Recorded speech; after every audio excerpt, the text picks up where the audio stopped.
تحصیلدار ڈیرہ مراد جمالی کی جانب سے عوام کے ساتھ غیر اخلاقی سلوک اختیار کرنے پر MQM پاکستان بلوچستان کے سینئر نائب صدر امداد حسین مری کی سربراہی میں احتجاجی ریلی نکالی گئی، جو MQM کے آفس سے نکالی گئی اور مین قومی شاہراہ سے ہوتے ہوئے ڈیرہ مراد جمالی پریس کلب کے سامنے مظاہرہ کیا گیا۔ ریلی میں MQM کے کارکنان نے کثیر تعداد میں شرکت کی۔ ریلی کے شرکاء نے بینرز اٹھائے ہوئے تھے جن پر تحصیلدار کو ہٹاؤ کے نعرے درج تھے۔ اس موقع پر MQM بلوچستان کے سینئر نائب صدر امداد حسین مری اور نصر اللہ خان پندرانی نے وش نیوز سے بات چیت کرتے ہوئے کہا، ڈیرہ مراد جمالی میں حالیہ بارشوں نے جو تباہ کاریاں کی ہے اس کی بنا پر جو ہے یہاں پر جو ہے انتظامیہ کا جو نااہلی کا ثبوت ہے۔ یہاں کے جو آفیسر ہیں تحصیلدار، خاص کر ڈیرہ مراد جمالی کے جو تحصیلدار ہیں، عوام کے ساتھ جو امتیازی سلوک کر رہے ہیں، اس کے خلاف ہم لوگوں نے احتجاجی ریلی نکالی ہے اور اس کو ہم مطالبہ کرتے ہیں چیف سیکرٹری بلوچستان سے اور وزیر اعلیٰ بلوچستان سے اپیل کرتے ہیں اور کمشنر صاحب سے اپیل کرتے ہیں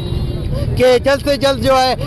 اس آفیسر کو جو ہے یہاں سے بدلی کیا جائے اور نیا فرد شناس آفیسر لایا جائے۔ یہ احتجاج ہم لوگوں نے تحصیلدار کے ناروا سلوکوں کے خلاف اپنا ریکارڈ کروایا، کیونکہ یہاں پہ جو بارش میں سیلاب میں تباہ کاریاں ہوئے ہیں اور جو ہے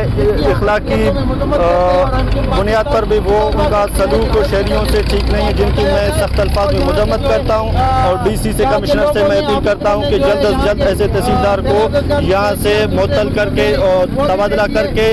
اور دوسرا غیر جانبدار تحصیلدار لایا جائے۔ ریلی کے شرکاء کا کہنا تھا کہ ہمیں ایسے آفیسر کی ضرورت نہیں جو ہمارے غریب عوام کے مسائل سننے کے بجائے ان کی تذلیل کرے، لہٰذا ہم کمشنر نصیر آباد ڈویژن اور حکام بالا سے اپیل کرتے ہیں کہ ڈیرہ مراد جمالی میں عوام دوست آفیسر تعینات کرے جو عوام کے مسائل سنے اور ان کو حل کرے۔ وش نیوز، نصیر آباد۔